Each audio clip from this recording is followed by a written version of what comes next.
अभी और यहीं, पर स्वयं को देखकर हमें अभी और यहीं जीने जैसा नहीं लगता। वर्तमान में जीने की बजाय भविष्य की कल्पना में जीना ज्यादा सुखद लगता है। तो क्या करें? तो जियो, वैसे ही जियो। अनुभव बताएगा कि जो सुखद लगता था वो सुखद था नहीं। प्रश्न से इतना ही पता चलता है कि प्रौढ़ नहीं हो, कच्चे हो। अभी जीवन ने पकाया नहीं। अभी मिट्टी के कच्चे घड़े हो, वर्षा आएगी बह जाओगे। अभी जीवन की आग ने पकाया नहीं, क्योंकि जीवन की आग जिसको भी पका देती है उसको ये साफ हो जाता है। क्या साफ हो जाता है? एक बात ही साफ हो जाती है कि भविष्य में सुख देखने का अर्थ ही यही है कि वर्तमान में दुख है। इसलिए भविष्य के सपने सुखद मालूम होते हैं। थोड़ा सोचो, जो आदमी दिन भर भूखा रहा है वो रात सपने देखता है भोजन के, लेकिन जिसने भरपेट भोजन किया है वो भी कहीं रात सपने देखता है भोजन के। देखे तो पागल है। जो तुम्हें मिला है उसके तुम सपने नहीं देखते, जो तुम्हें नहीं मिला है उसके ही सपने देखते हो। वर्तमान तुम्हारा दुख से भरा है। इसको भुलाने को, अपने मन को समझाने को, रिझाने को, राहत के लिए, सांत्वना के लिए तुम अपनी आंखें भविष्य में टटोलते हो। कोई सपना कल सब ठीक हो जाए, उस कल की आशा में, भरोसे में आज के दुख को झेल लेते हो। मंजिल की आशा में रास्ते का कष्ट कष्ट नहीं मालूम पड़ता, पहुंचने के ही करीब, हालांकि वो कभी आता नहीं। आज जिसको तुम आज कह रहे हो ये भी तो कल कल था। इस आज के लिए भी तुमने सपने देखे थे, वो पूरे नहीं हुए। ऐसा ही पिछले कल भी हुआ था और पिछले कल भी हुआ था, और यही आगे भी होगा। अगर तुम्हारा आज सुखपूर्ण नहीं है तो दुखपूर्ण आज से सुखपूर्ण कल कैसे निकलेगा? थोड़ा सोचो।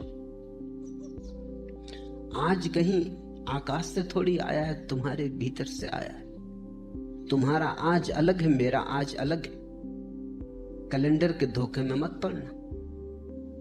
कैलेंडर पर तो तुम्हारा भी आज वही नाम रखता है, मेरा आज भी वही नाम रखता है, लेकिन यहां तुम जितने लोग बैठे हो इतने ही आज है।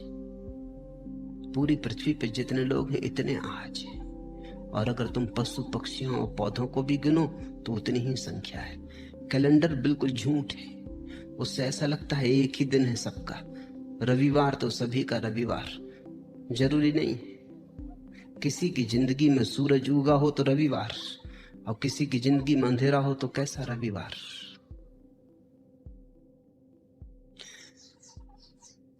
आज कहीं आकाश से नहीं उतरता है, समय कहीं बाहर से नहीं आता है। समय तुम्हारे भीतर से पैदा होता है।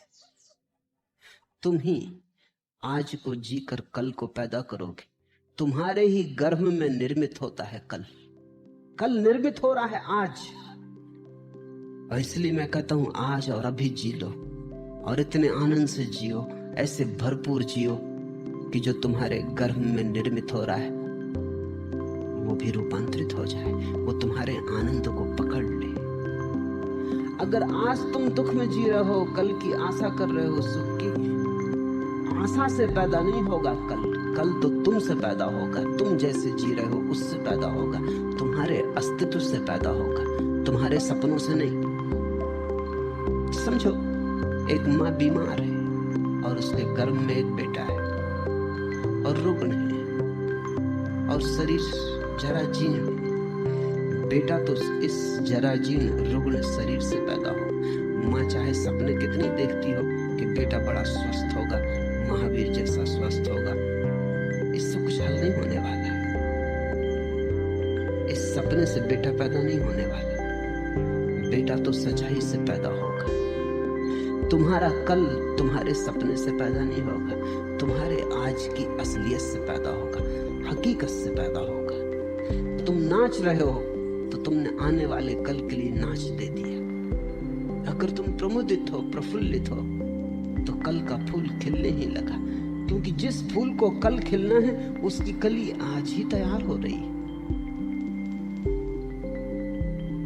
प्रतिपल तुम अगला पल पैदा कर रहे हो, प्रति क्षण अगला क्षण तुम्हारे भीतर निर्मित हो रहा है, तैयार हो रहा है। तुम सृष्टा हो, तुम अपने समय को खुद पैदा करते हो। इसलिए मैं तो कहता हूं आज जियो, लेकिन तुम्हें लगता है वर्तमान जीने जैसा नहीं लगता। अगर वर्तमान जीने जैसा नहीं लगता तो कल भी तो वर्तमान होकर ही आएगा, फिर वो भी जीने जैसा नहीं लगेगा। परसों भी वर्तमान होकर ही आएगा, वो भी जीने जैसा नहीं लगेगा। तो इसी को तो मैं आत्मघात करना कहता हूं। तो आत्महत्या कर रहे हो, जी नहीं रहे हो। जीने का कोई और उपाय नहीं है, आज ही है और आज ही जीना है।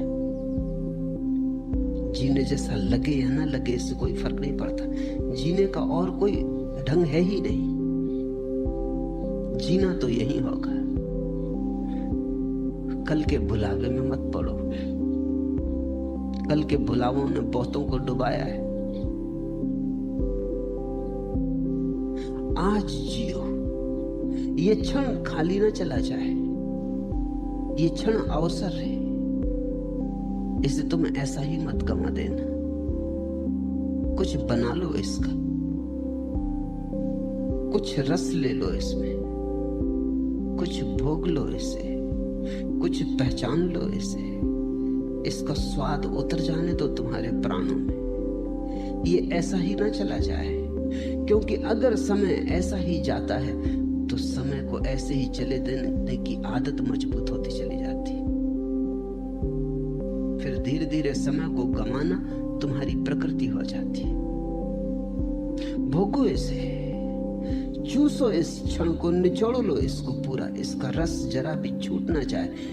यही परमात्मा के प्रति धन्यवाद है, क्योंकि उसने तुम्हें अवसर दिया, जीवन दिया, और तुमने ऐसे ही कमा दिया।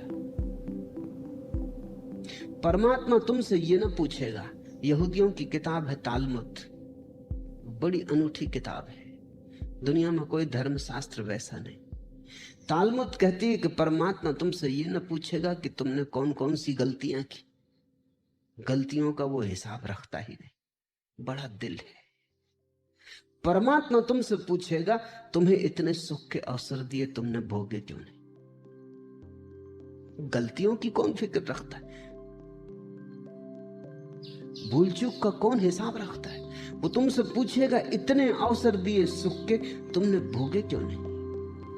तालमुद कहती है एक ही पाप है जीवन में, और वो है जीवन के अवसरों को बिना भोगे गुजर जाने देना। जब तुम आनंदित हो सकते थे, आनंदित ना हुए। जब गीत गा सकते थे, गीत ना गाया। सदा कल पर टालते रहे, स्थगित करते रहे। स्थगित करने वाला आदमी जिएगा कब, कैसे जिएगा। स्थगित करना ही तुम्हारे जीवन की शैली हो जाती। बच्चे थे तब जवानी पे छोड़ा, जवान हो तब बुढ़ापे पे छोड़ोगे, और बुढ़ापे में लोग हैं वो अगले जन्म पे छोड़ रहे हैं। वो कह रहे हैं परलोक में देखेंगे। यही लोक है एकमात्र, और यही क्षण है सत्य का। यही क्षण है, बाकी सब झूठ है, मन का जाल है। लेकिन अगर तुम्हें अच्छा लगता है, तुम्हारी मर्जी। तुम्हें अच्छा लगता हो तो मैं कौन हूं बाधा देने वाला। तुम सपने देखो, कभी ना कभी तुम जागोगे, तब रोओगे, पछताओगे। तब तुम पछताओगे कि इतना समय यूं ही कमाया। और ध्यान रखना,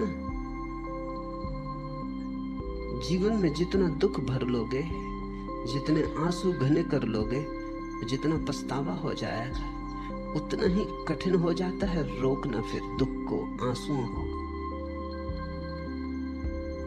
कभी तुमने ख्याल किया, हंसी तो एकदम रुक जाती, रोना एकदम नहीं रुकता।